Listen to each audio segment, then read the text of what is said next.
Welcome to the theEWpodcast. It's been a little bit since I released a new episode. Some life events happened towards the end of last year that required me to slow down a little bit and focus on myself. This is something I'll actually get into in the episode today, so I'll save you the details here and just get into it. In this episode, I speak with Erica Orr. This podcast episode was originally put out on her podcast, The Artist Unmasked, which you can find on iTunes. In this conversation, I talk about myself. I talk about how creativity helped me deal with my depression, why I switched lanes from working on videos to not working on videos. I just talk about my experience here. And so it should give you a little context as to why I'm doing this podcast, and more context on who I am in general. So without further ado, here is my episode with Erica Orr, originally on The Artist Unmasked.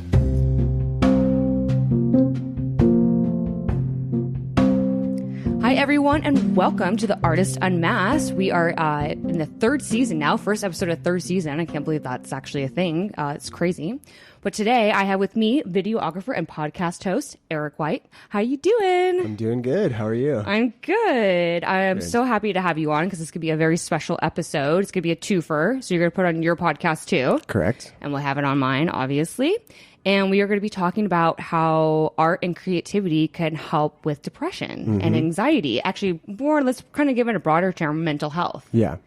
Right? Yeah, for sure. And I think even the absence of those things can be lumped into that too, and living without that can also be a creative spark. For sure. Yeah. Sorry, guys. We this is the first episode, and so we're getting back into the groove of things. We went on holiday break. Yeah, brain is still running on holiday mode. Right. Kind of. I know when it was so nice for like 2 weeks to be like, it's holidays, and then when it got over with, I was like, damn it. Yeah. So Eric and I actually first talked back in November, and we've been talking on and off for the last few months about different things, and kind of we've explored this through other conversations that we've had. And I know that a lot of stuff has happened to me, a lot of, how do I want to say this? Not enlightenment by any means, but a lot of things have been shown to me through other people, just through realizations, through whatever it is. And it's actually really cool because when we first started talking about this, everything that's kind of was like the catalyst of a lot of things snowballing for me down the hill that ended up challenging, but really good for me.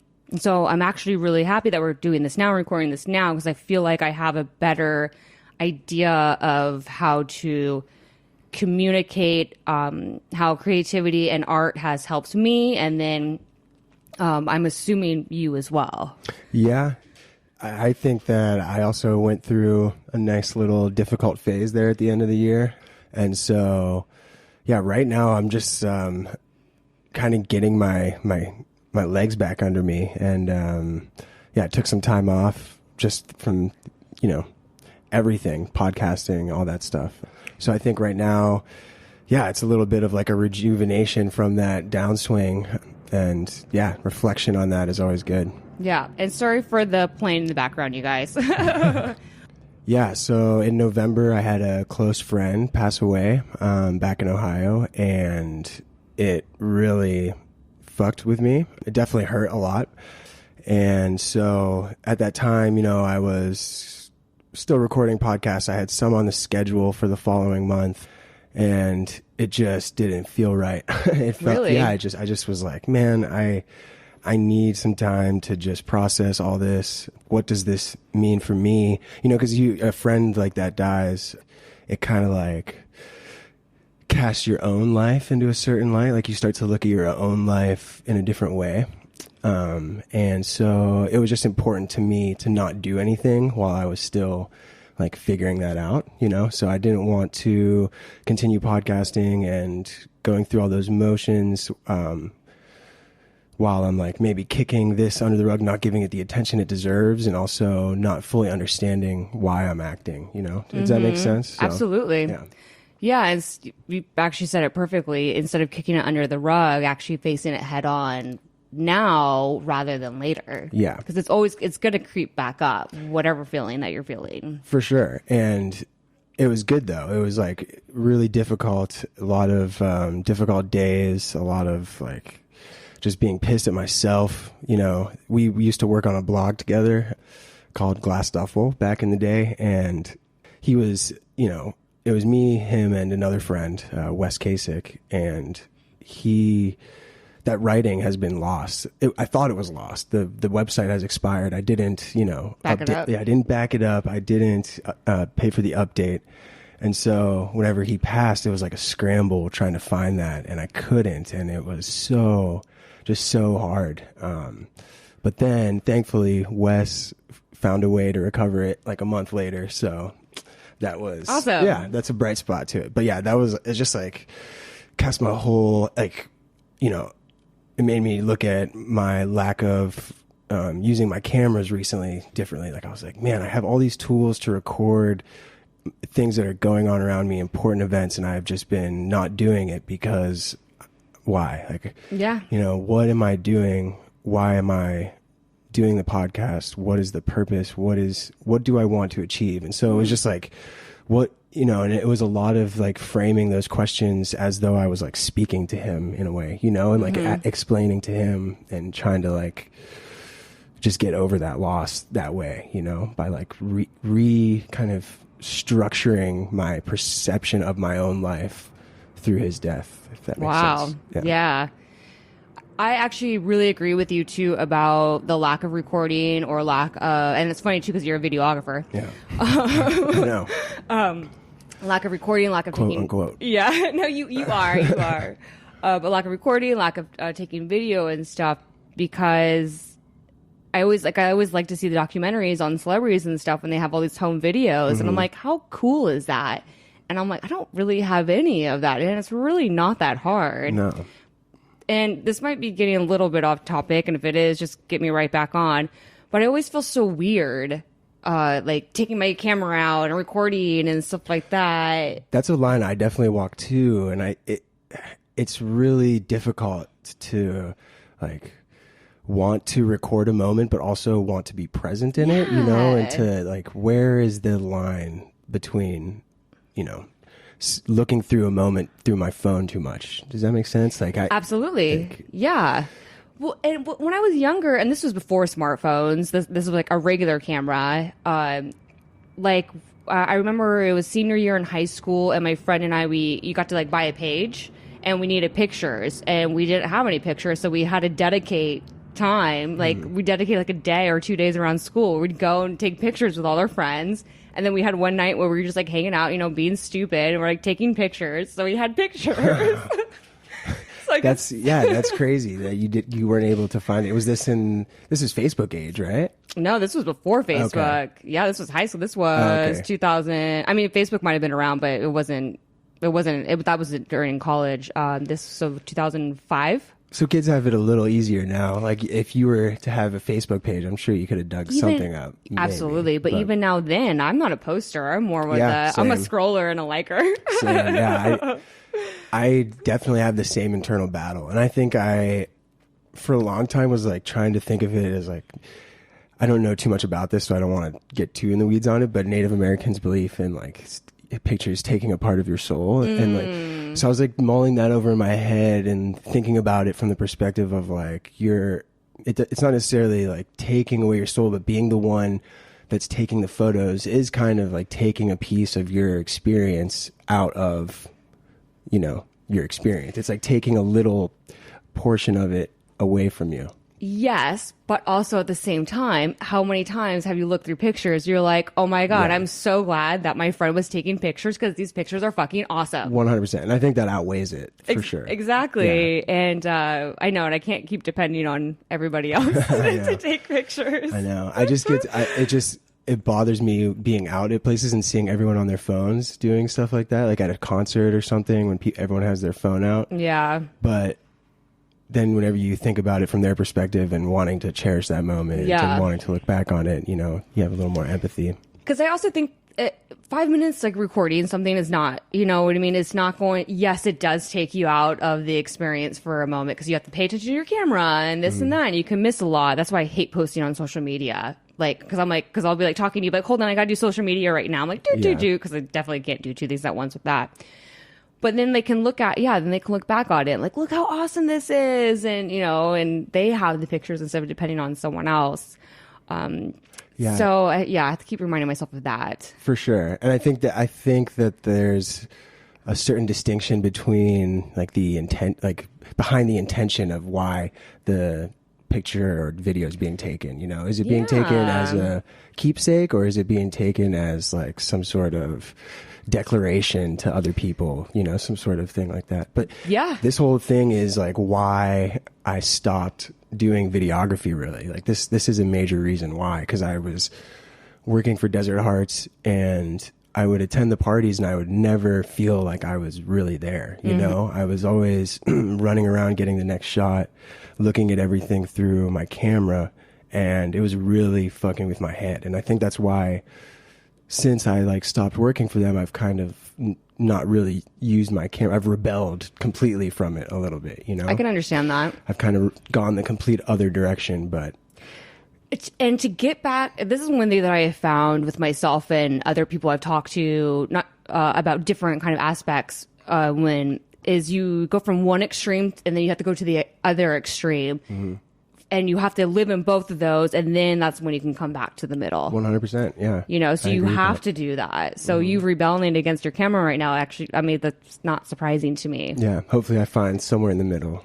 I hope so. Yeah. I mean, especially, I think there's always a difference between not doing something anymore because you just don't want to do it anymore versus like having a negative connotation to it.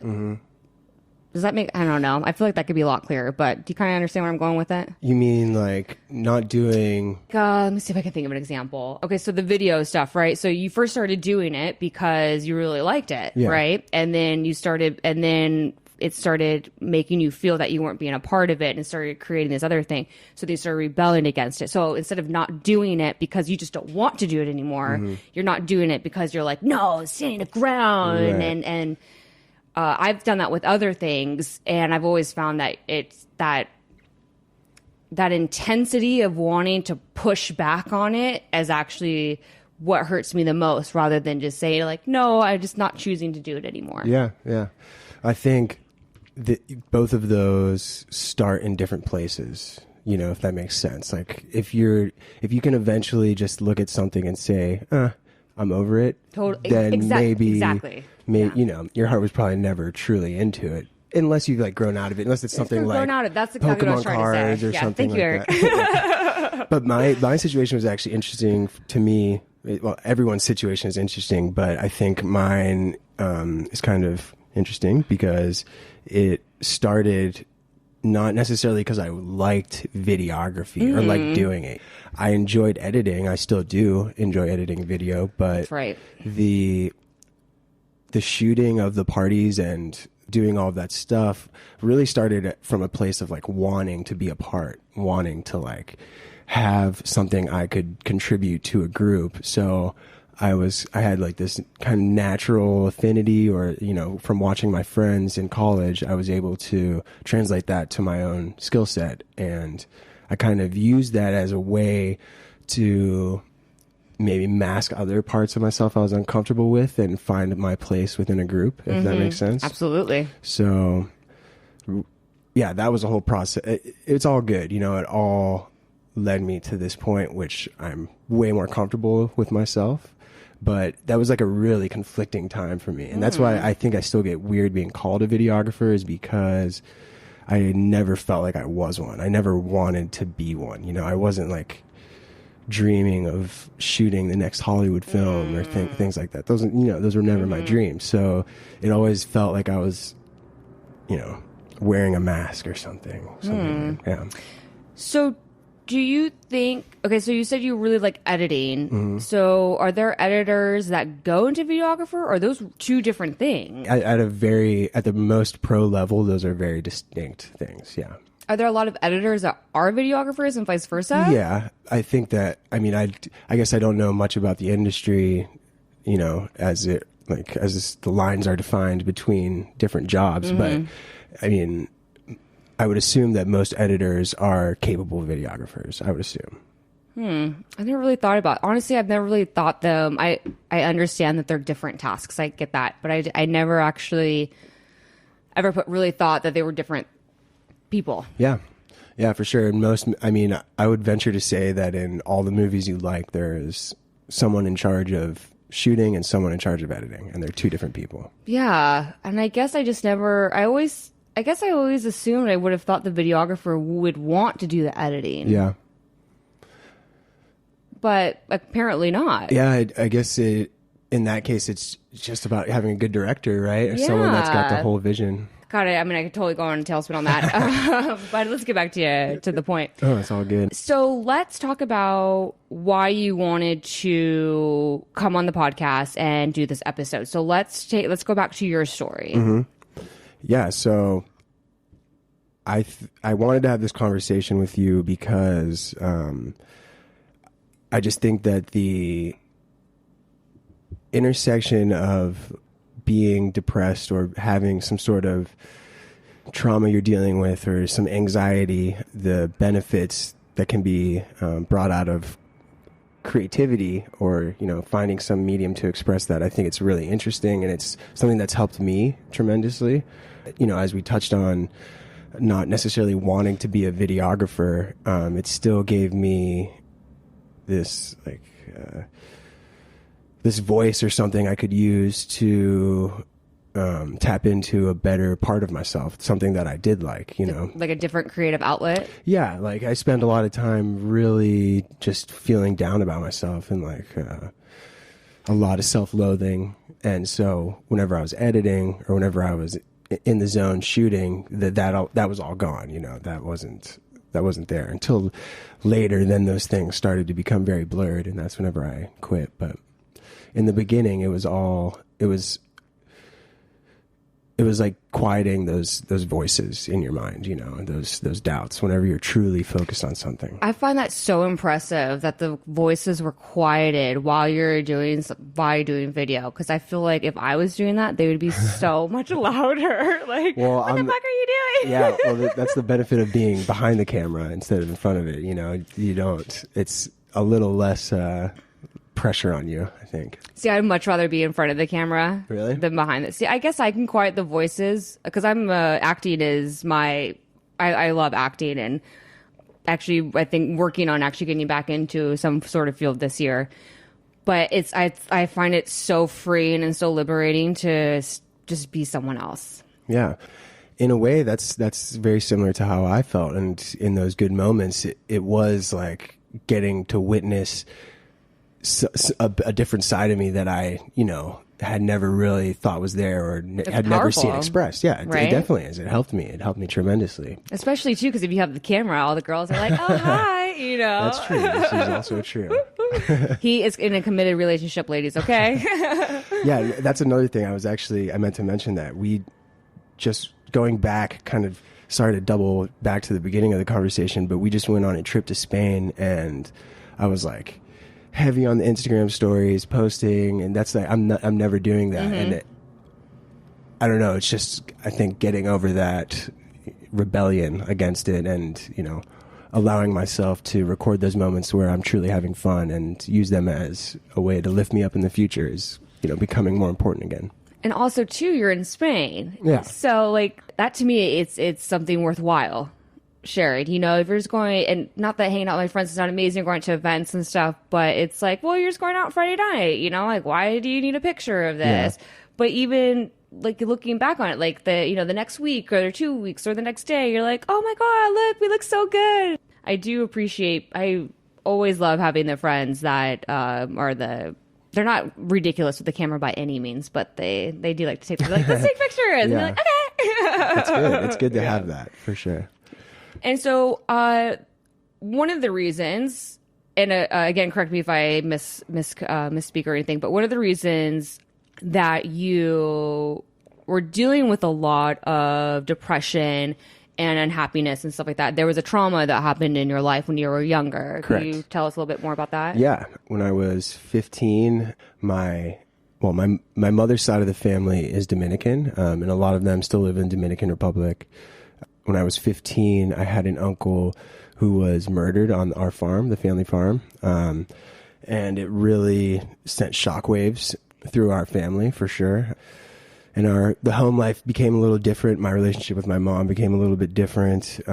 We're definitely, we've been open with each other and we've worked through all of this, but it was definitely a difficult time in our relationship. Because you were really close with it was your uncle, right? Yeah. You were really close with them. I was as close as I could have been for a living, a couple thousand miles away. But for some reason I thought you lived there. No, never lived there. Oh, no, okay, I used to visit all the time, but I mean, we had a special connection for sure. I definitely, vividly remember, going to baseball games with him and just, having a blast riding on the back of his motorcycle. Nice. He was a cool dude. But yeah, it impacted family life in subtle ways, I think, and ways that in hindsight are like pretty obvious. But in the time, everyone's just doing the best that they can. Everyone's just like trying to make decisions that work for them and others the best that they can. And sometimes they're not the best decisions, but we're just humans. So yeah, that kind of, it set the groundwork for some shaky college experiences for sure. And like a lot of drinking. With the death of your uncle. Yeah. And because you had like you said, a tumultuous relationship with your mom after that. Correct. Yes. And it's not like the death of him was something that we talked about often, or it wasn't something that like lingered. It was just kind of these subtle, like I said, subtle changes in everyone's perception of, themselves and their lives. And so I think that changed. Why was it such a loss for you to lose your uncle? Yeah, it was a tremendous loss for me. And it was not something I felt as though was ever properly dealt with on my end, and never like really talked about it. None of my friends from that time knew that happened to me. That wasn't necessarily the thing that caused me so much pain. It was that change in the relationship and being 15 and yeah, exactly. And then discovering alcohol and like all that stuff. It's just it's a cocktail for a lot of hurt. Yeah, I know the human mind is very interesting like that. It wants to help us, or the human brain, are these patterns that we develop to cope with a lot of different, whether that be stress or grief, even how we perceive having fun. Yeah, for sure. It's fucking patterns. yeah, exactly. Life is just a bunch of patterns for sure. So where was your mom? Is your mom in Dominican, or she's in Ohio with you? I grew up around Pittsburgh, Pennsylvania. Oh, excuse me. So okay. yeah, no worries. I went to school in Ohio after. In college? Yes. Okay. Yeah, she was with me, and I mean, like we had otherwise. I was, in a great household. My parents doted on me. Everything was great. Just like sometimes things would happen that, shouldn't probably happen. Like, certain ways of speaking to your child, or, lashing out in anger in certain ways, never physically abusive, but, mentally, words can abuse too. Absolutely. And my mom's listening to this. I love you very much, Mom. It's not, I only bring this up. Yeah, that was then. And like I said, we've worked through all that good stuff now. So sent me to college in kind of reckless mind state, we'll say. And I looked to alcohol for release, and, it was there for a little bit, and then you just got to keep drinking. So that became a big part of my life. So I would like to understand a little bit more of what you were going through. Okay. Okay, so you're in college drinking. Did you know that you were depressed at this time? Yeah, so all of college, I had a couple friends who were kind of like, Eric, well, your reactions are a lot different than other people's, or, you should probably get some help. I tried to get some help. It wasn't good help. And what were you doing? Were you fighting? I mean, a couple times, nothing like, I wouldn't say I was fighting. I picked maybe 1 or 2 fights. I wouldn't say fighting. No, it was more so just like antagonizing. No, not even. It wasn't. Okay. It was inward. It wasn't like I was like antagonizing the world around me. It was like I was antagonizing myself, and like getting into these things of just like sitting in my room, drinking, getting upset about a little thing, playing sad music all night, drinking, and just like sitting there in the dark. I don't know, just like super self-loathing shit, It's just like. And what were you self-loathing about? Everything, anything. It wasn't stuff from my past, it was all the here and now. It was always like a girlfriend, something went wrong with a girlfriend, and it's, I would just lock myself in my room and just think about all the ways that I'd fucked up, or like pick all of my, all the bad decisions I'd made apart. But it was never like reminiscing back to high school or anything. It was always, what had I done that week? What had I done recently? What had I done to the people immediately around me that I can pick apart? Did it give you some type of feeling of control of doing that kind of stuff? Of the self-loathing? Like what was the benefit at that time of sitting in your room and drinking and listening to sad music and beating yourself up? Yeah, that's a good question. I don't know, in like a weird, perverse way, whenever you're in that mindset, you almost kind of romanticize, being alone and like expressing your disdain, like just showing everyone how shitty you feel. I don't know. It almost feels like a little empowering to just be able to, say, I'm going to be pissed. You come around me, you're walking into a cloud, it's like, you don't do it to affect other people, but it is kind of this like extreme self-expression that does feel good in a weird way. Right? Yeah. Yeah. Yeah, it is weird. Yeah. I had my own moments of that, and I completely agree with you, where it was like this weird chaos in my mind that I liked. Yeah. And I didn't like it, but then I kept sitting in it and sitting and sitting and sitting and sitting in it. And there was some weird thing that I did like about it. And recently I've been listening to like the, a couple like this meditation thing or whatever. And it was like release the feeling of, what is it? It's of needing to be punished, of needing to be a bad person. Yeah. That's, and I was like, a little religious remnant maybe of like releasing that. Yeah. I get what you're saying. Yeah, that's just a little leftover from our very religious past, maybe. Yeah. Where we feel like we deserve to suffer in some weird way. Oh my god, you just like gave me chills on my legs. I'm like, yes. I'm like that, yes, because I've heard that before. I didn't put it actually in the religious sense, but when you said that, there was flashbacks in my head that came up. Yeah. Yeah, exactly. It was like this need to be wrong, this need to be bad, this need to be punished. Yeah. And that's kind of what I felt like I was doing. Yeah. I didn't like it at all. Well, you do. And then you look back and it's like, whenever you come out of it, it's like, oh man, I don't want to go back there. Really, yeah. It's like it's almost that you start to, well, at least I did. Sometimes look back at it kind of shameful almost. Like, oh man, like, does everybody feel like get off on that sometimes? Is that something? I don't know. It's a weird thing. I hope not, because I don't want people, I don't want people to deal with that because it's not pleasant. But I think that, I think kind of going back to what you said about the religious, the religious, what's the word I'm looking for? Exposure or teachings or, whatever.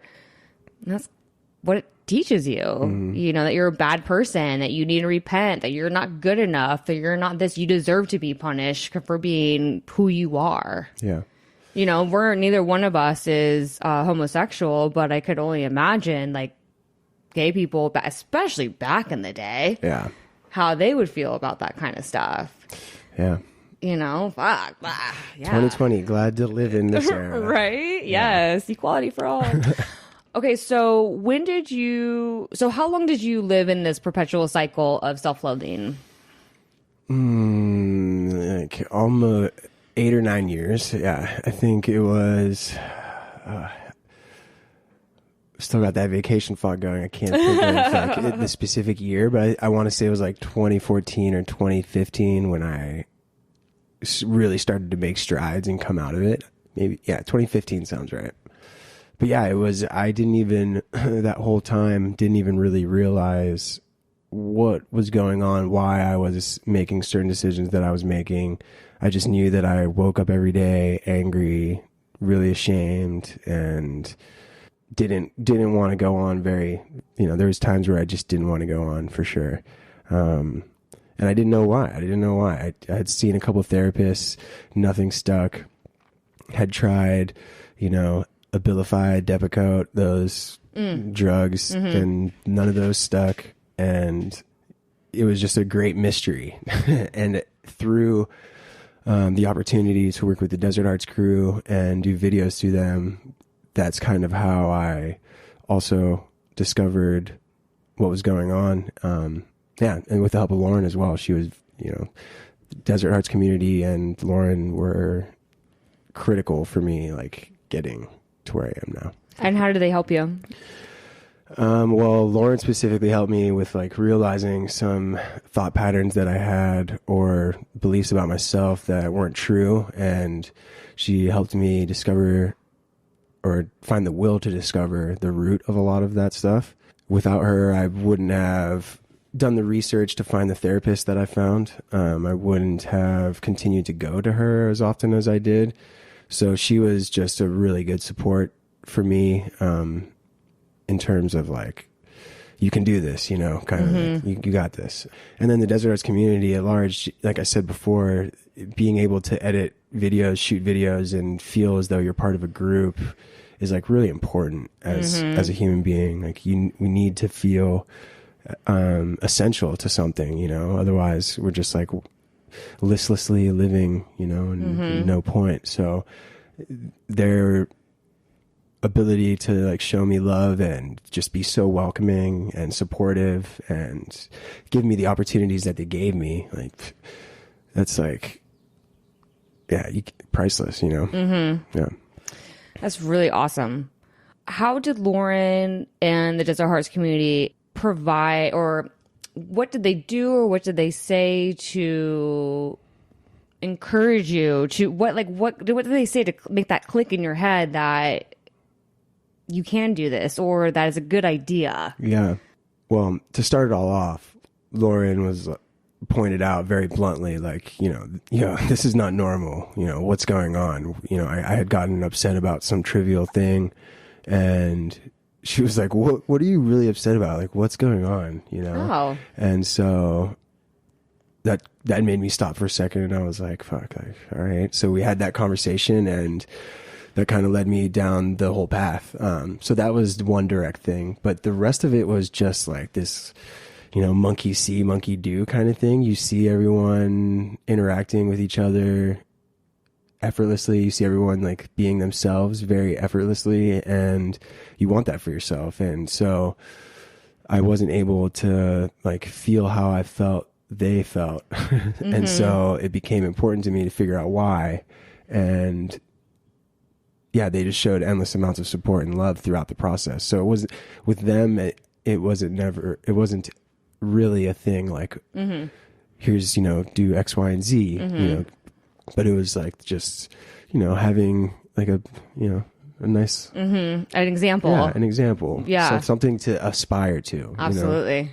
Yeah. Yeah. I've had different, not that same thing, but there's been other people who I look at it and I'm like, oh, they can do that. I'm like, oh, I want to do that. I'm like, you're inspiring me to be more authentic of who I am and be more comfortable in my skin. Yeah. And like, I don't know if there's one particular person that sticks out in my head immensely. And I don't know if she will ever actually truly know how grateful I am for her influence on me. Like she never said anything. She never did anything, but just her being her and her creative, beautiful energy. I'm like, oh, I'm like, I want to do that, you know? And I had to, like, just like you, I had to go down my path and see what I was comfortable with and what I wasn't comfortable with. And 2015, is that when you started seeing Susanna Muller? Yeah, that's your go-to girl, right? Yeah, she's the best. She's in San Diego. If anybody needs help, I highly recommend her. But yeah, I found her with a little online research. I knew the kind of therapy that I wanted to explore. I wanted to go in, like I said before, I had explored other therapists in the past and nothing worked. So I wanted to make sure that if I was going to see someone, I knew the kind of therapy that they, practiced. And what kind of therapy does she do? Cohesive therapy, coherence. Coherence therapy.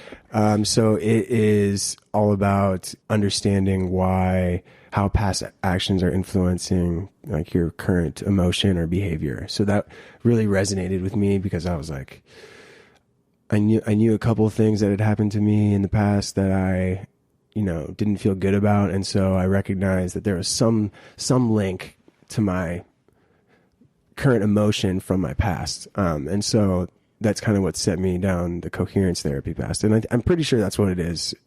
Someone is interested, I would recommend looking it up before pursuing it. My biggest, I mentioned to you this before, my biggest thing about therapists, not that I don't think they offer a great service, is they don't give you any tools to use. But Susanna, correct? Yeah. She offers you tools. Yeah. So what kind of tools has she shown you that you like, and maybe tools that don't even work for you? Yeah. Well, the most useful one, and the one that anyone can do, anyone listening to this podcast can look this thing up online and learn how to do it, is EFT tapping. It's great. Yeah. And learning that was like, whoa, so I can just do this anytime I feel shitty.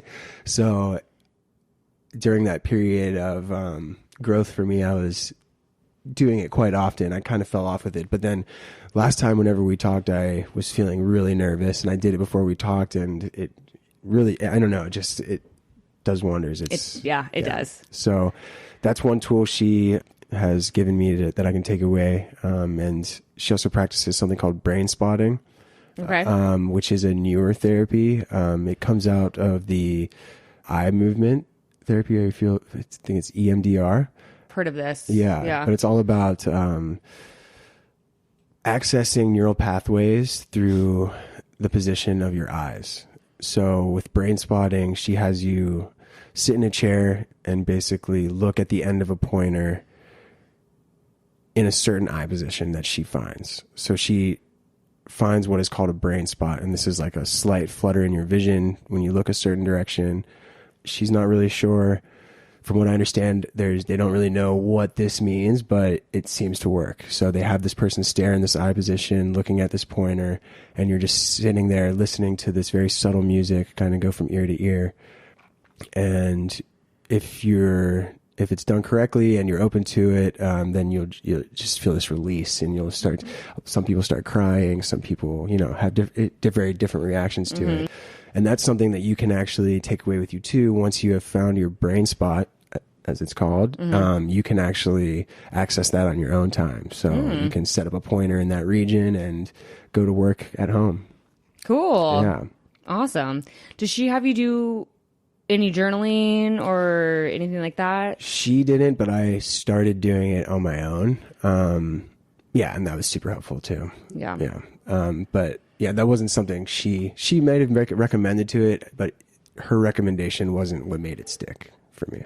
And with the kind of therapy that she does, is it what I would imagine is sitting in a chair and talking, and then when she feels it's necessary, brings in that tool? Yeah. She uses her tools as necessary, but from my experience with her, it was a talk first approach. And it was helpful that I knew things that I wanted to go in and talk about already. I think that's something a lot of people have trouble with therapy. I know that I did when I initially went to therapy, is you feel like you have to go in and just like talk about the day to day. And so for me, I didn't want to do that because it seemed like a waste of time. I had specific things I wanted to talk about. I wanted to resolve them and then move on to the next. It was like a to-do list for me of like things that I wanted to address. And it's constantly growing, but I think that having that to-do list is important for therapy. It was for me. Maybe it's not for someone else, but I mean, you're paying the therapist a lot of money. Yeah. Like, it's probably best. You'll get an hour, right? Yeah, you get an hour. And it's not cheap. And yeah, you want to get the most out of your time. So what I found is through my own practice and stuff, I haven't been to a therapist, but I'm always self-reflecting and just trying to figure shit out in my head, is that I will be focusing on one thing and I'll get a good idea of or why or what or who or, you know, where is it coming from or whatnot. And then it's like always like a picture like an onion. And then another layer shows like, you know, like I get to a really good point with that specific issue that I'm dealing with. And then not right away, but then something else will kind of creep up. But it's really nice though, because at first it starts as like a full onion, you know, and there's a lot of layers to it. And not that I'll maybe ever get to the core, but all the tools that I've learned from peeling all the other layers, I can bring in, and it makes the deeper layers easier to handle. yeah, for sure. And to deal with and be like, okay, well, I know I had this pattern. I know I had this tendency. And not that I get like you know, I don't always get solutions out of it. And I don't always get the reason why out of it. But it's also like, okay, well, I just kind of know this is something in me, but you know, and it doesn't necessarily need to stay there by any means, but it brought a lot of peace. Yeah, that's good. In my mind. Yeah. Being equipped for the storm is essential. You know, I think it's Jordan Peterson that talks about, I'm going to butcher it, but the basic gist of it is, being ready for the storm when it comes. You know, it's not always storming. It's not always rainy, but when it's going to get rainy eventually. You know, everyone's going to have a stormy period. And so if you can equip yourself before it comes, then you're going to be way better off when it does. Totally. Yeah. Way more capable to deal with it. Me, I would get very explosive. You know, that was always my thing, and blaming other people and whatnot. I hope I'd always take responsibility for my actions, but anyways. But it's, yeah, I can definitely, because there was something that happened with just some people back in, actually it's still kind of happening, but it got brought to my attention. But the way that I feel about it, the way I feel about myself is I'm so much gentler on myself instead of like, you're a piece of shit. Why do you do that? Blah, blah, blah. It's like, I'm able to come to a point where it's like, yeah, no, I'm not perfect. No, I'm not the worst person ever. I'm not a piece of shit. You know, like, can there's be some parts of me that can be improved? Sure, absolutely. Yeah. But this also isn't just all me as well. But I will take responsibility for what I have done and how I've made that other person feel, whether that was my intention or not. Yeah. Yeah, that can be, it's always tough whenever there's someone else involved. Like, oh my gosh, seriously. From my relationship, you know, just like miscommunications or, you know, not understanding what the other person's intentions are with something can mess with your own way of dealing with things sometimes. And I think, it's a tough area. Yeah, I know. Understanding that though, it definitely helps me a lot, because even if they don't get that, and I have a really bad habit of, I've always been very afraid of confrontation because I can get very mean and very explosive and very vindictive and then I actually end up being the asshole in the conversation, you know? So I'm reading this book, Crucial Conversation. So the two things that you do is the silence or the violence. And so my tendency is to go to the violence, and then now I'm going towards the silence. And neither one of those work, you know, because you got to communicate. You got to try both extremes too. Remember? Yeah, and neither one works. Yeah. And so I've always been very afraid of that. But it's nice that I'm to a point now through a lot of stuff, and it sounds like you are too, where it's like we can step back and take responsibility towards moving the conversation forward. Yeah, for sure. And with ourselves and others. Yeah. And I think that, you know, those periods where your shortcomings are super evident, they suck, but they're super important to like shape who you become, right? Because they kind of become this boundary of behavior where it's like, okay, I did this thing that was over here and I didn't like that. So that's kind of where that boundary is. I'm going to operate within that, I'm not going to go outside of that again. Exactly. And so you kind of are like chipping away at yourself until you get to where you want to be. Yeah. And I think, so I guess all that to say that I look back on my time, a little down as super important to me being who I am now. It's vital. Yeah, absolutely.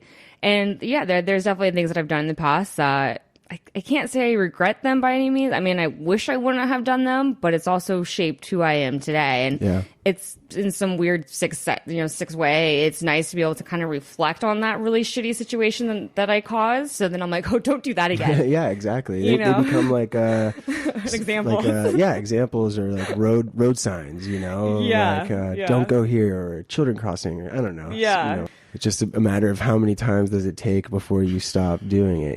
That's the thing. And I think that's like the thing that I strive for myself is like to be a better learner and to recognize those things faster. And sometimes it's super difficult to be open to criticism from other people about like where you're falling short. But yeah, it's an area that I want to work on for sure. And I think it's all just about,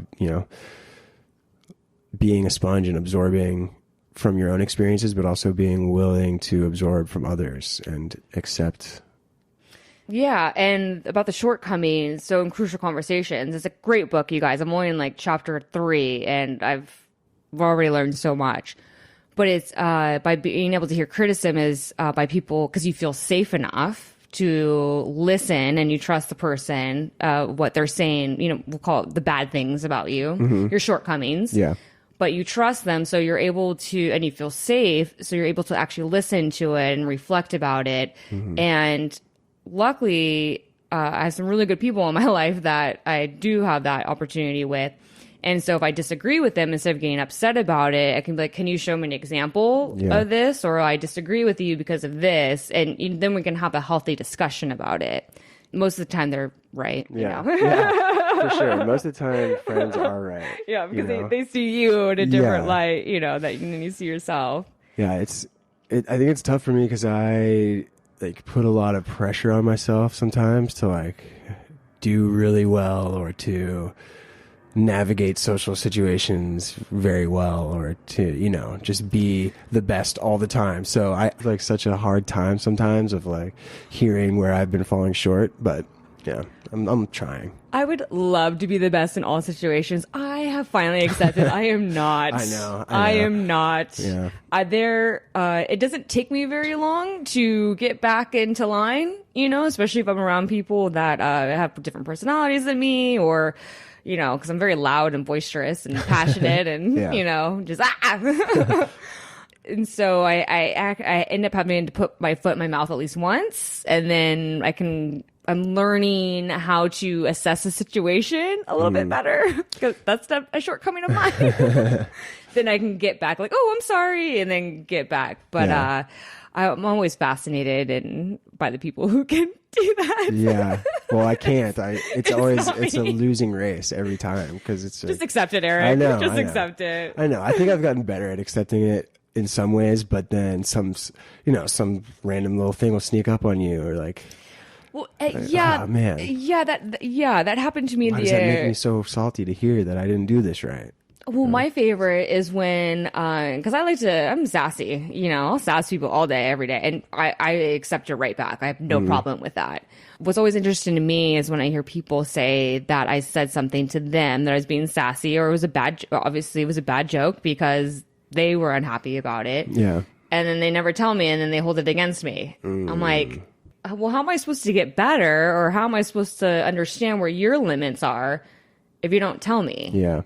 Because I'm loud and I'm gonna call you out on your shit. I'm gonna say it straight to your face while looking in your eyes. That's good. Honesty is good when delivered well. Yeah, exactly. When delivered well. Yeah. Kind of always something I contemplate. It's like, well, how much is it me? What, and how much is it the other person? Yeah. but then also not being upset with the other person if they're taking it this way. So that's the tricky part. Yeah. If you really want to get weird with it, you can just, sometimes I'll just be like, well, everything is me at the end of the day, because everyone is responsible for the way they feel at some point, right? Yeah. So it's like, is this person doing something wrong, or should I just like get over it? Yeah, absolutely. You know? And so I think that's also... Did they trigger me? Right. Are they triggering something else? Like they have nothing to do with. Exactly. Yeah. That takes a lot of self-awareness. Well, yeah, a lot of people don't have that.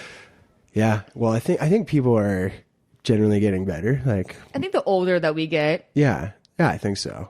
I mean, I've never done like a survey or anything to find out the numbers, but no. I just feel like generally people are seemingly becoming more curious about their behavior and like what is influencing their behavior. You know, how, I don't know. I just think that there's so much like like there's a lot of people are interested in like self-help and like maximizing their mornings and, you know, all this healthy stuff.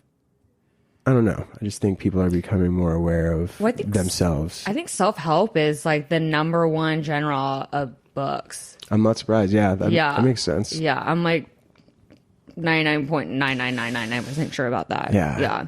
I've never really got into them, to be honest. I've gotten into like some books that are close to that. Like I mentioned Jordan Peterson before, his 12 Rules for Life, I think it's called. Came out 2 or 3 years ago. It's as close to a self-help book as I'll get. Yeah. I like to pick up books that pertain to certain situations or certain habits or traits that I want to work on. So I don't think I've ever picked up a book that's like, but maybe that's self-help books. I don't know. Yeah. Because I mean, I guess you can call kind of like Crucial Conversations a self-help book. But how I see it, I mean, yeah, I am self-helping, but also too, how I like to look at it is I want to be in a certain spot. I want to be respected. I want to be seen this way. And that's not happening. And so what do I need to adjust to make that happen? Yeah. So I see it as more as like a tool book rather than like a self-help book. But I guess it's kind of like the same thing, right? Yeah. Yeah, I think the self-help genre is pretty wide. It's a wide net they're casting there. You could make the argument for a lot of books being self-help, I think. Yeah. Or even like an autobiography or something could, you know, if it's like someone talking about their experience coming out of the closet or dealing with, you know, a terminal illness or something. That's in a way a self-help book. Yeah, absolutely. Okay, so let's get into, so has Susanna, your therapist, introduced the idea of any creative outlets for you to help with what's going on in your mind? No, not necessarily. She's been super supportive of the creativity that I've already been pursuing. You know, I started seeing her, I was doing videos, and she's been seeing me through all that, started the podcast, and been writing a lot recently. So, you know, I don't think that I have ever needed or expressed a desire for more creativity, if that makes sense, as like an outlet. I was more concerned with the therapy and like the specific tools, because I already had more creativity, more chances to be creative than I even cared for, like especially doing video. You know, a lot of people wanted to do video work and I wanted to make people happy, but yeah, it's not a good mix. Yeah, especially with creative work, and I've talked to a lot of artists, they have to be passionate, or they don't have to be, but it helps immensely if they're passionate about it or feel some sort of connection to that creative work. Yeah, well, it's like you with the podcast, right? Like you're passionate about it. I love it. Yeah, it's in that instance, it's like, well, no one can stop you from doing it. You know, it doesn't. You know, you can get all the great guests you want. You're not going to get tired of it. You're going to keep doing it because the guests are great, the conversation's great, and I'm great. I'm just kidding. I'm just kidding. But yeah, it wasn't. I didn't feel that way doing video stuff. But it's still was useful as that creative outlet. It still served its I find that its fascinating. purpose. Yeah, I do too, actually. It's like, it's really interesting to me that how I got into doing video, just, through friends and being someone who was able to do it. I was lucked into this crazy gig working with the Desert Hearts crew and some other, other friends. Friend in LA, a rapper, Chubby Jag, gave me a shot too. Yeah, the whole thing is crazy. And kind of what you said earlier about the videography, I know like you're not super into it, like your heart's not into it, I should say. Yeah. But being creative, so I did some research on some writings and stuff, and cool. art helps to actually boost self-esteem and offer a sense of accomplishment. And you had mentioned that earlier. That's one of the reasons why you started doing video, especially for Desert Hearts, because it gave you a sense of power. 100%. Yeah. It's like we said earlier, feeling as though you have something to contribute is very important in life, and that gave me that sense of being someone important to the team. Mm-hmm. Yeah. So I agree with that 100%. And I think that, there's people out there exploring like art therapy and things like that. And that's something I've wanted to explore a little bit. I was actually talking with a friend of a friend after my friend passed last November about doing some art therapy. I never got around to it, but I did pursue some other forms of therapy after that, which were kind of cool. So, like what? Craniosacral therapy. What is that? It's still really weird to me. I actually had the person who performed it, the doctor, on my podcast, which still needs to come out. Her name's Dr. Ashley DeLuna. She's based in OB, actually. And it's just all about touch and releasing traumas from the fascia that holds everything in our body together. So the theory is that whenever something traumatic happens to us, the body stores that in its web that covers the entire body, the fascia. So this therapy, through just very minimal touch, she's following, she spent years getting her doctorate for this, but yeah, she's following some sort of energy path in my body or doing something to help release that trauma from the fascia. So weird. Yeah. So that was really cool to do. Yeah. Did an hour in the float tank. Oh, yeah. This is great. I've only done it once. I didn't get any any spiritual thing from the float tank, but it was still cool. Sometimes it's just relaxing. Sometimes it's just like nice to soak in the salt tub for a while. I was like floating around. It's like, woo! Yeah, it was fun. Yeah, I like it. One thing about art or creating art that I always thought was very interesting for me is I would always want to create when, especially if I was going through a hard time, like a fight with someone or whatnot. But then I'd always stop myself because it's like, well, why do I want to create something that is a symbol of this pain that I was going through? And so then I wouldn't do it. And so I don't know how I would go over it, or maybe I never did. I don't know. But I was talking to another artist, TJ Santa Ana, and he actually one of the ways he uses his art is to process those negative emotions. And his point was, well, now you can look at it. You can either destroy it or you can keep it. He's like, but now you can look at it and go, oh, that's where I was. Yeah, for sure. And the first thing that comes to mind when you're talking about that is, well, we just went to Spain, so this is like fresh in my head. But Picasso, early in his career, one of his close friends committed suicide. And after that, for like I forget the time, like maybe 5 years or so, all of his paintings have this like blue motif. They're all this like shade of blue. And it's just, they call it his blue period. And I've heard about this, yeah. It symbolizes the pain he was feeling. But I think that like it's super important to, like your friend said, to continue creating, because it's helping you in the future remember that point, but it's also helping you get through it. It's going back to the confidence boosting thing, or it's giving you that positive emotion about yourself that maybe is lacking. Really helpful. And I just heard that it could also be like giving you a sense of taking back that power, taking back your power over it too. Because I know actually I would say that's probably the biggest difference between how I'm handling everything now versus how I've handled it in the past. Is like I actually feel that I'm the one with the power, not them. That's great. Yeah. That's a good shift. Yeah. Yeah. It's really nice being able to take that sense of responsibility without beating myself up.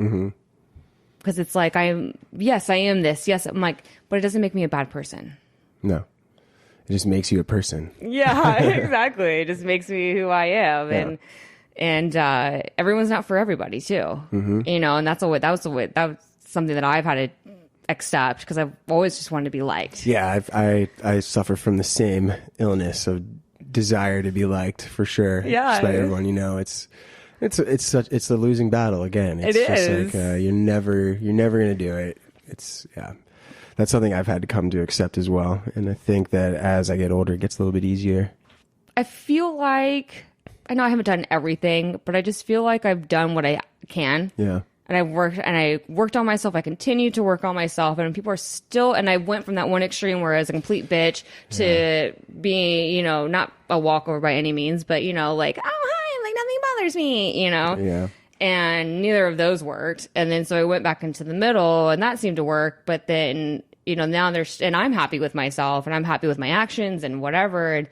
And then there's still people who don't like me. And I'm like, there's nothing more I can do. Let me just get better at what I want to get better at. And I think knowing and accepting that has created less turmoil in my head. Mm-hmm. Yeah, I can definitely relate to that.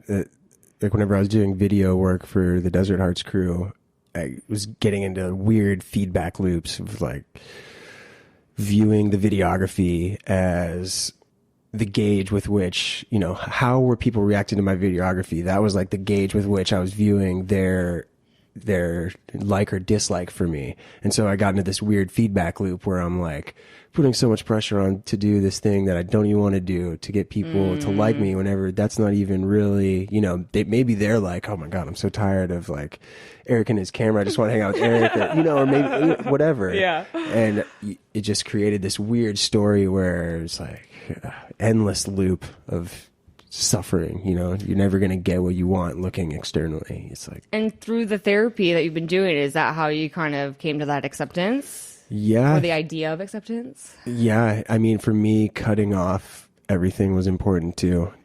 Just diving head first into the recovery period that I was presented. That was really important. Now, when you say cutting off, is that running away? No, I don't think so, because I wasn't running away from my problems. I was running away from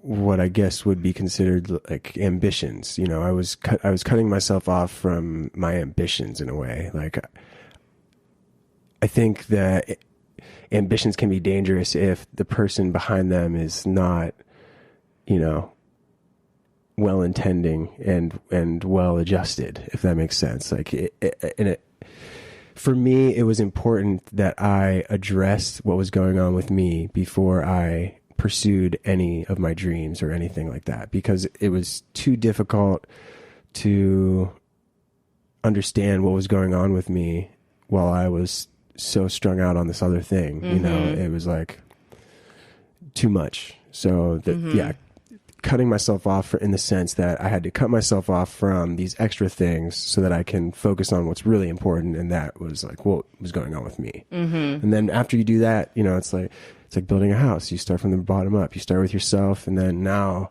you go out to other things. And now it's like, okay, what can I do? I feel better inside. Now I'm like on stable ground. What can I put on my back? What can I do? Exactly. And because you have that foundation, you have the tools and stuff, it's easier to get stable again when you because you're going to get thrown off. Yeah. That's what life is. And funny, and this is something that I realized last year is one of my things. I always just wanted to be happy. I always just wanted it to just be like just achieving and feel like I was achieving, you know, and it took me forever to realize it's like, that's not life. Yeah. Like, you can't always be in euphoria, and you don't always need to be down in hell. And like, sometimes you're down, sometimes you're up, and a lot of times you're just neutral. And that's okay too. Yeah. Just living the day to day, you know? Sometimes that's the best, because I always just look at, like, with everything, there is every action, there's an equal and opposite reaction. And I think that's true for like happiness too. You know, everyone's had those extreme moments of happiness that shortly after, maybe a couple days, it's just like, oh my God, like you feel so drained. Something happens. So it's just a constant cycle. And I think finding ways to be happy or entertain yourself throughout the whole thing is pivotal to it, and finding those moments, Yeah. And realizing that those moments are there. Expressing gratitude has been really helpful, especially if I'm feeling down. It's like, okay, well, what can I be thankful for right now? Yeah, that was something Susanna recommended to practice as well, to start doing, that I was like, news to me. I didn't know people did that. I was like, oh, cool, all right. Yeah, actively. I'll even do it because there's some times we'll go to events and they're awesome. Like they're fucking awesome. And then instead of just like skirting by it and be like, oh, that was cool, it's like, I'm learning how to take a moment and being like, no, thank you. Like, yeah, that was fucking awesome. Nice. Like my friend helped me adjust the hanging system and it just looks so much better and I'm so much happier. But, I think it looks great, but I'm like, I don't know, maybe I'm just, rose colored glasses or something. Yeah. And on the opening night, I had 3 people come up to me and they're like, your show looks great. Nice. Yeah. And I was like, awesome. And then I was talking, all these people were just so excited and they're like, we're so excited for you and what you're going to do. And I was sharing like some things I was thinking of. And it was actually funny. I actually got home. I had so much anxiety in my body. I literally had to call my cousin. I'm like, can you just like kind of talk me down off a ledge right now? This is after? Yeah. Because I got so up here and then I was like, I can't do any of it. Well, it's like exactly. You go, everyone builds you up and it's so nice. And then you realize I'm faking it, or like something, you're like, these people don't realize that I just pulled a fast one on them or something like that, And, but I think that's a metamorphosis. You're like going through a change, it's a good sign. Yeah. Oh, and I had just watched, I forget, like The Body Unexplained. And so they talk about anxiety and they talk about the science behind it and actually what it looks like. So people who experience anxiety more, I don't remember like the little protons or whatever they are, the transmitter thing, whatever they are. But people who suffer from like extreme anxiety, there's an overabundance of it. And basically, from long story short, is that it's about a fight or flight. Yeah. And so, but seeing that and realizing that now I can name it. So when I feel it in my body, because I'll just be working on something, and all of a sudden, it's like that tingle. That's definitely been super empowering for me as well, is like feeling a reaction and being just like, oh, wait, that's just my biology, Yeah. I'm like, I'm safe. And I'll touch myself. I'm safe. You're safe. Everything's okay. Yeah. You're okay, Erica. And then I like, it's like, it's just biology. You don't need to run. Like, and sometimes I'll look around like, you need to run from anything right now? You need to fight anything? No? Okay. Yeah. And it's like, all right. Understanding that. And because we are in creative fields, I feel an immense pressure because I want to do a good job. Yeah. I want to kick ass. You know what I mean? Like I want it. I want people to be like, oh yeah, fuck yeah, her shows are great. I want that. Learning how to navigate that inside my body. I mean, that was 2019 for me. I put so much fucking pressure on myself. I actually, instead of focusing on all areas of my life, I was just focusing on my career, so I stopped doing anything creative, really stopped working out, really stopped taking care of myself, and doing that. And I didn't realize until I got out of it, like doing that is actually more harmful to myself because I'm a creative person. And if I'm not doing a creative outlet, which is acting and being on stage or being in the theater, I'm really just hurting myself. In my opinion, this excess energy that need the anxiety or for me, it's to me, I see as excess energy, excess creative inner child energy, that if you're not allowing it to be expressed however you feel that needs to be expressed, it gets bottled up in other areas of your body. And then you either go to drugs or you go to alcohol, and then it perpetuates the cycle. And so what I've realized that for myself, I'm like, I need to have a creative outlet. I have to have a creative outlet to help my mind and this excess energy inside me go somewhere. Because else it just goes to my mind, and then I just spin wheels and wheels and wheels and wheels, and I don't want to go back there. Did you watch the Explained where they talked about the default mode network? I don't think so. So that's a region in the brain that is activated whenever we're kind of ruminating, whenever we're thinking about ourselves, our place in the world, the future, whatever. It is deactivated, or less active, I should say, whenever people are taking psychedelics, practicing mindfulness, or focused on a task.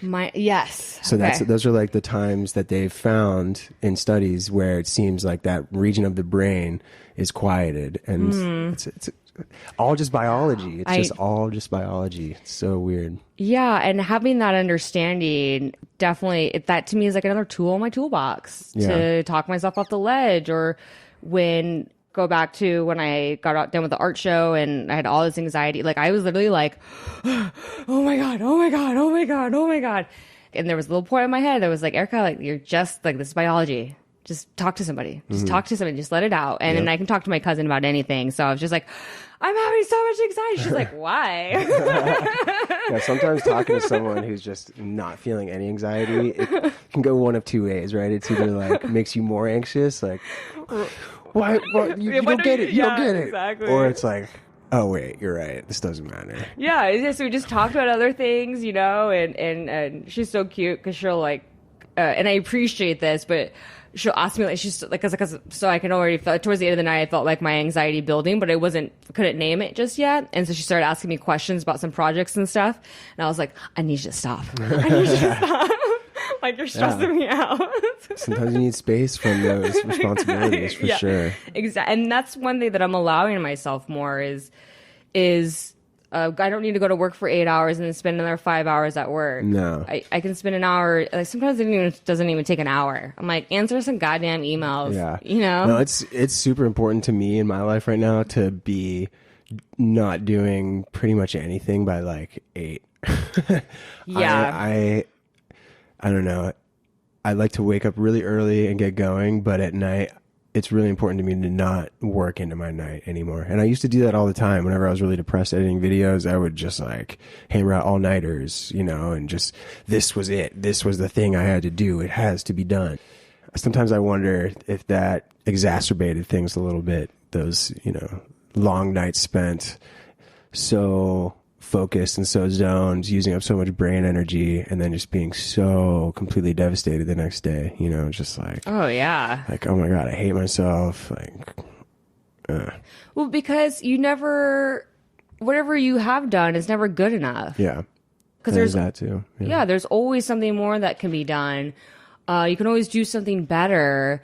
And that's a cycle that I found myself in. And finally, like the other night, I was just like, I'm like, you don't need to be doing anything right now. Yeah. Chill out. Like, you want to chill, then chill. Like, don't keep thinking that you need or you should be doing something right now. Like, relax. You just worked all day, and then you just worked another couple hours. You give yourself permission to relax. Yeah. And I find that really hard for myself sometimes, which is like, I'm like, stop it. I'm like, why?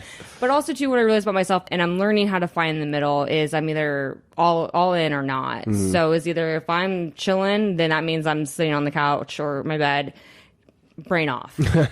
Or it's on the other side where it's completely on. I need to do anything and everything at this time. And then I'm so exhausted, and then I stress myself out, and then I can't do anything. And then I'm stressed that I can't do anything. And then, For sure. It's a negative feedback loop. Yes. Yeah. And that's what I was getting myself into. Then I think it was in July, I was just so tired of doing that. And so I was just being all weird and just, sit with myself and talking to myself. And yes, I talked to myself.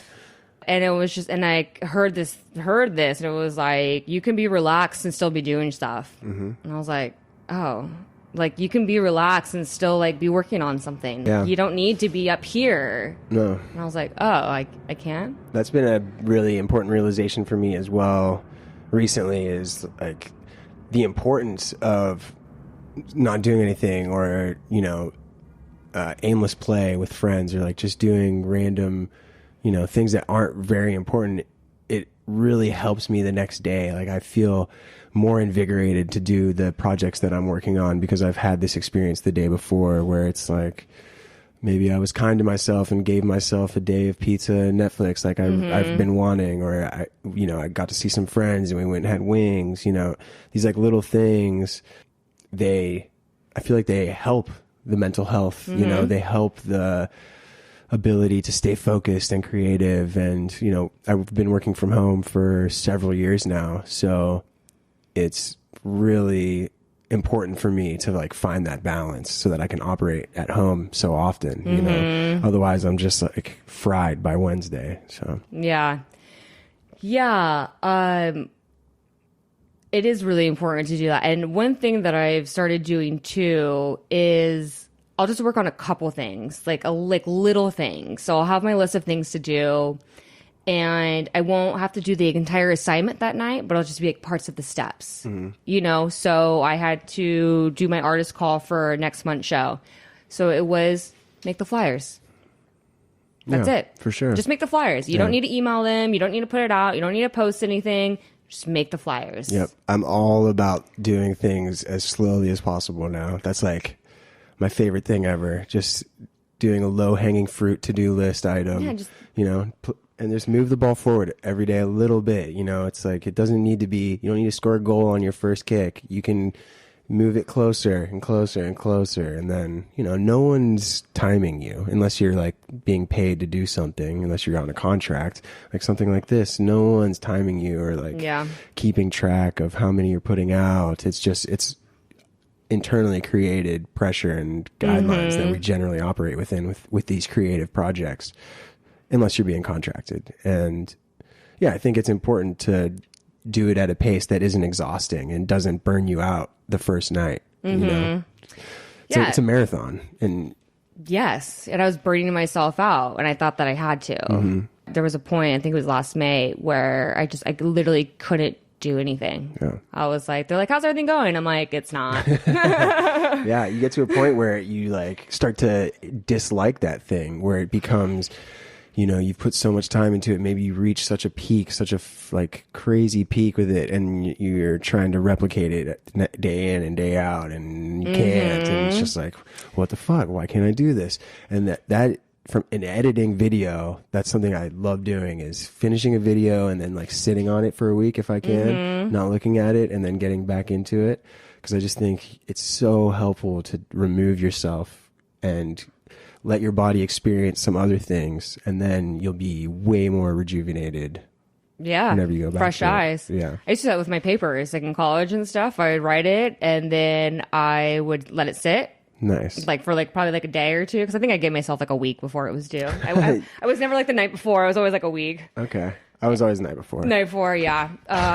My papers, I would have not gotten A's on my papers if I did that.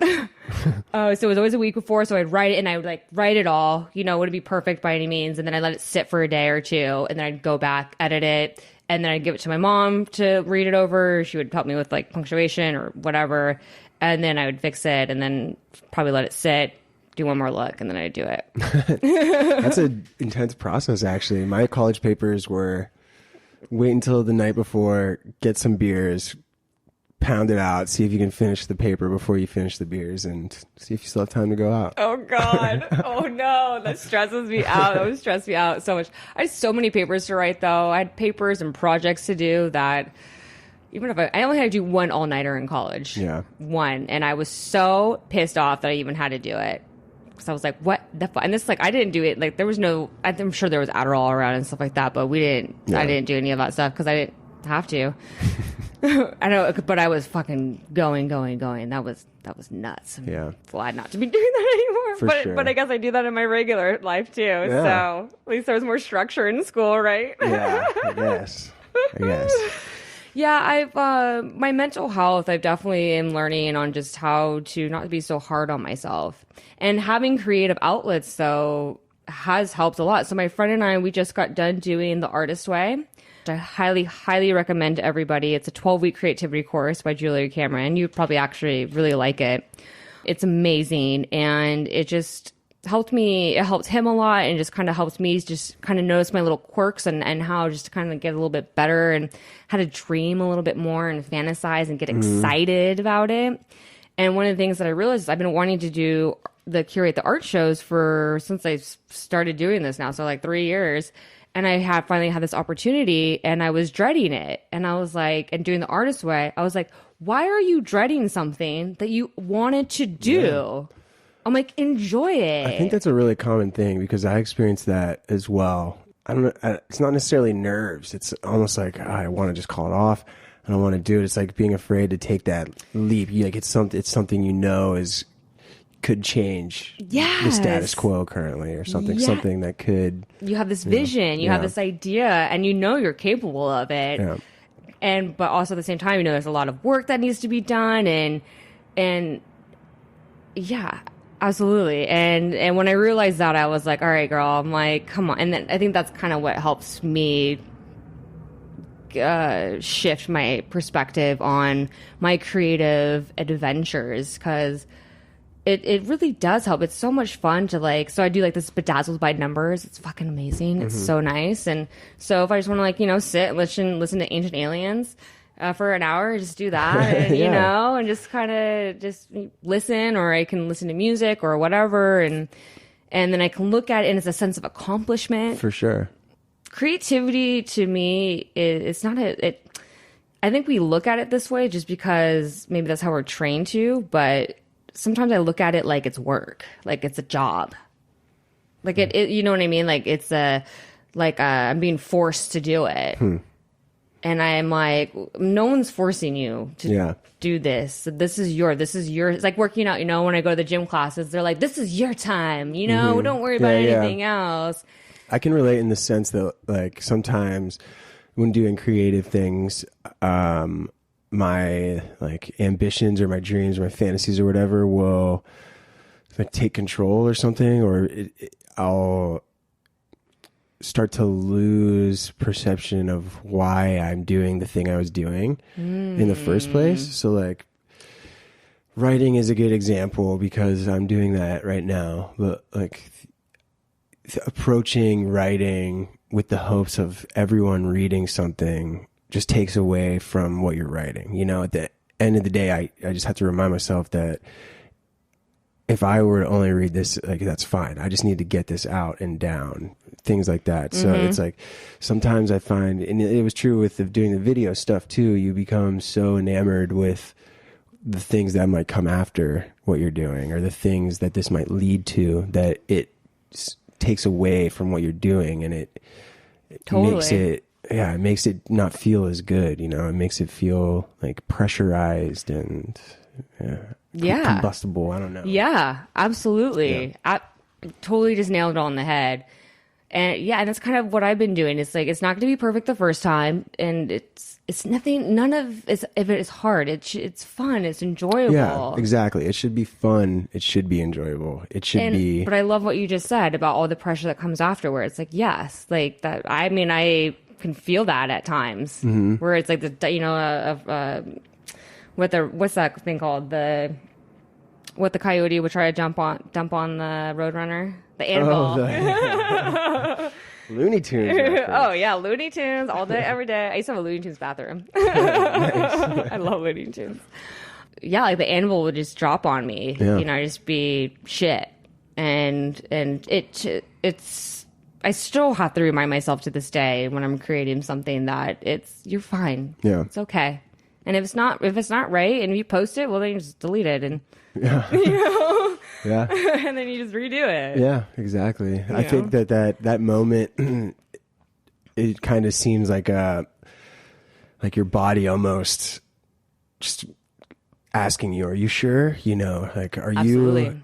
If you can get through this, then all right, we'll let you do this. But it was gonna put up a fight, though. Yeah, yeah. I've dropped projects at that point where it's like, you know what? This is tough. Yeah, this was fun. You go through a honeymoon phase with a project almost, where it's like, ooh, this is so fun. This is neat. Look at these cool things I can do, and then you realize that to finish it, you're gonna have to work really hard. And it's like, oh, fuck. Right. Totally. Yeah, maybe I don't want to do this actually. Yeah. There's been so many, oh my God, so many stupid times where that's happened where like, I'm going to work on this and I like start to work on it. And it's like, this is a lot of work. Yeah. I'm like, never mind. It's like, it was fun when I just started and everything was new. Right. Or just the idea of it was really nice. I don't want to actually work. Right. Let's go back to the daydreaming phase. Yeah, I know. The daydreaming though is what always gets me because I get so excited about the daydreams, right? And then you actually have to do it. And then that's when the anvil comes. Yeah. And it's like, oh, are you sure you're actually able to do this and that you're actually going to succeed? Do you know what everyone's going to say about you? And blah, blah, blah. And then you forget about why you're even doing it in the first place. Yeah. You're so smart, Eric. Just been thinking about it. Oh, one last thing I want to touch upon. The left brain versus the right brain. So I thought this was really interesting. So there's a huge difference in how each half processes information. The two halves of your brain and the two halves of your brain don't work independently. Mm-hmm. So the left brain is about thinking of words, sequencing, linear thinking, mathematics, facts, logic. Right brain is visualization, imagination, intuition, rhythm, holistic thinking, arts, daydreaming, nonverbal cues. The one thing that I really found fascinating, because like, oh, I'm more of a right brain or a left brain, right? Team of neuroscientists found no proof to the theory that we have a dominant side of our brain, just as you may have a dominant hand you use. MRIs of 1,000 people revealed that the human brain doesn't actually favor one side or the other. Oh. Yeah. So they're actually working together. I knew that they were working together through the corpus callosum, which is the strand that connects the two. But I was always, I thought, and I mean, I'm not a doctor, I have no idea, but that the left hemisphere at least controlled the right side of the body. Maybe not in terms of your behavior. It's not acting independently. I don't know. So it does. So the left brain, but there's still, so the left brain does control the right controls the left, but they're still working together. So it says, although the two sides function differently, they work together and complement each other. You do not use only one side of your brain at a time. So that could also explain why we can go over here and dream a la la land, and then the other side, all the logistics and the analytics. And they're like, this is going to be a lot of data, and our daydreaming side is like, oh my God, this is too much. It's actually interesting that you bring that up, though. In one of my episodes on my podcast, the theEWpodcast, I actually don't think we've mentioned that yet. Have we? Maybe. Now we have. The theEWpodcast, if you care to listen. I talk with this gentleman named Michael Lavery, and he's created this program called Whole Brain Power, where he has created several different practices, exercises that you can do throughout a given day that are theoretically supposed to strengthen the corpus callosum and enhance communication between the two hemispheres of your brain. Yeah. So it's a bunch of left hand, right hand exercise. The goal is to become ambidextrous, and it's working under the theory that the left side controls the right hand, right side of your body. So it's forcing, by doing these movements, one of the things was journaling. It's actually why I started journaling. So you journal in both hands in cursive, writing in opposite, left-hand cursive? Yeah. I'll show you a copy. It's pretty sweet. Yeah. But it's, I can speak from that, like going through those practices. I was journaling almost every day for like 3 months in both hands. And not only did my left hand improve from learning to do it with my left, but my right hand got better. So it's like this thing where the right side of your brain is like teaching the left side of your brain. And by teaching it, it's like learning it better or learning it more detailed or something. So the whole thing's a muscle. Yeah. So yeah. But absolutely. it's just I feel like we're just at the cusp of the possibilities and understanding what the brain can actually do. And it's really fucking cool to be alive. 2020, baby.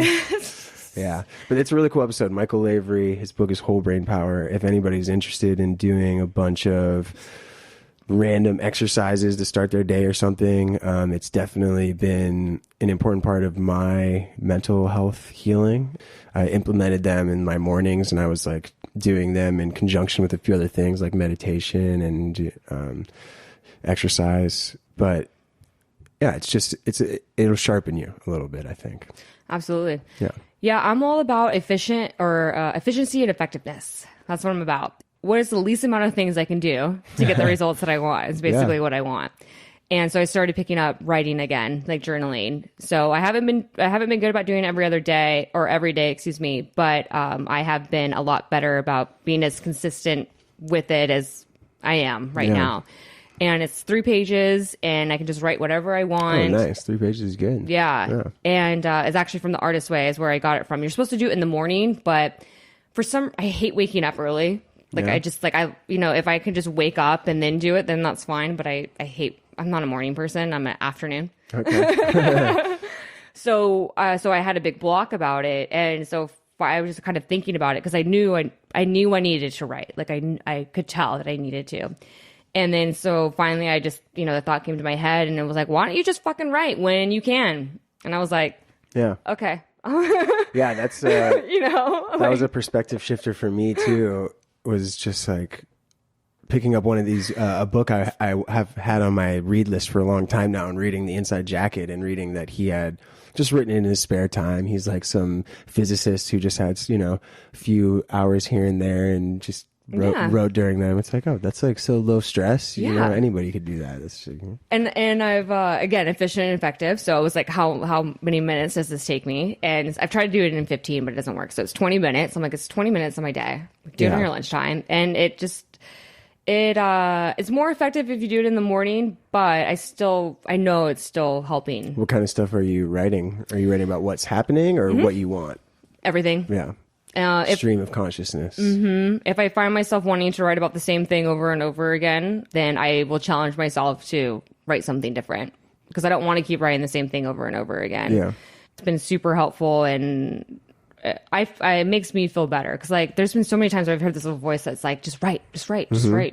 But then, I never did. So now it's just like, write 3 pages, 20 minutes.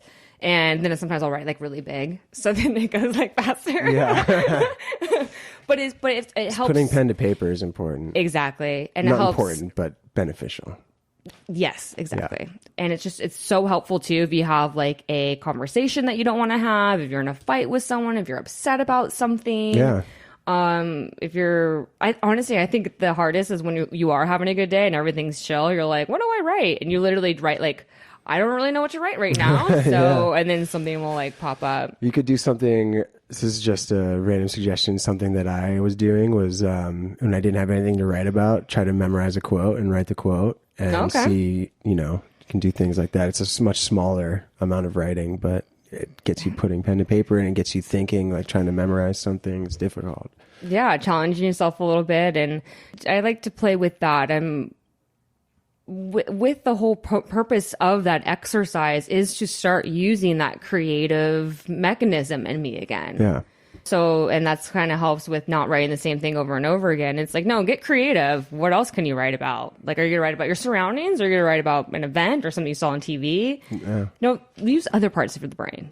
So I'm totally with you on the journaling. So. Yeah.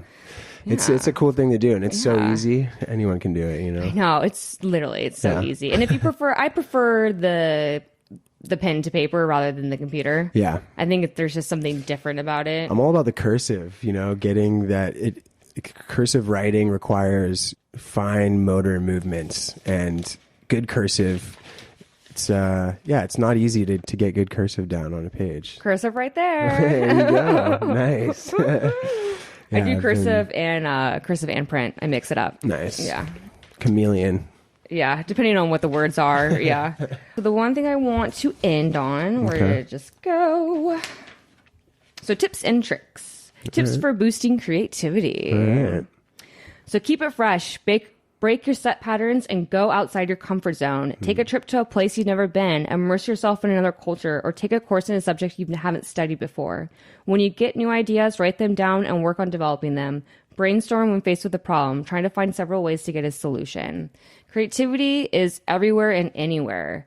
And it doesn't mean that you have to create a piece of art. It's literally problem solving. Mm-hmm. And it helps so much with your mental health because I know with me, if there's a problem going on and if I don't, or even like a simple thing as a grocery list, right? If you just go, you're like, okay, so you don't write it down, you go, I need eggs, milk, cheese, this, blah, blah, blah. And then you're like, oh, then there's like, oh, I need razors and I need bath soap. So if you don't write it down, you're only going to remember the eggs, cheese, Yeah. So writing things down and it allows that more ideas and more opportunities for your creative brain to come up with different solutions or ideas or needs. Yeah, and writing like slows us down a little bit. It's totally. You can think a lot faster than you can write, and so to write how you feel requires you to really kind of sit down and think about what's important to write. What do I want to say with this time? What do I want to put down on paper? That was something interesting that I learned about, a perspective from like older times before email and whenever people were sending letters and writing them, handwriting letters. Like whenever they were handwriting a letter, they didn't have the time or, the care to throw in just meaningless jargon into the letter. It was really well thought out. They might not get a response for weeks, for months. So what they had to say had to be important. And I think that just goes back to writing in general, to sit down and write something out is requiring you to really sit down and think about it. And that's been, super helpful for me. And that's such a great point about your brain works a lot faster than your hand. Yeah. I think there was a meme the other day. It was there was a person holding all these medals, and it was for like, oh God, what was it? Like how many times that how much you overthink things. Oh yeah. Allowing that creative space develops a different perspective or a different perception or a different idea. And this definitely helps you. Yeah. I think all creative outlets kind of require that in some way. Creativity can be fast. Like a painter could maybe have a fast and violent painting style, but that mind is still slowed down to what they're doing. It's still intently focused on the moment. And for me, and I think for a lot of other people, writing can kind of replicate that. And also, too, if they can't express how they're feeling with words, getting it out on paper through paint splattering or whatever, that can help them express what they're show what they're feeling. Yeah, go art. Go art for sure. Well, thank you so much, Eric. Let everyone know where they can listen to your podcast. Yes, you can find the EW podcast on Spotify and iTunes, or you can go to www.theEWpodcast.com. And then since this is going on Eric's podcast, you can find the Artist Unmasked at www.dustydonart.com, Google Play, Stitcher, Overcast, and Apple Podcasts now. Thank you so much, Eric, and bye, guys. Bye.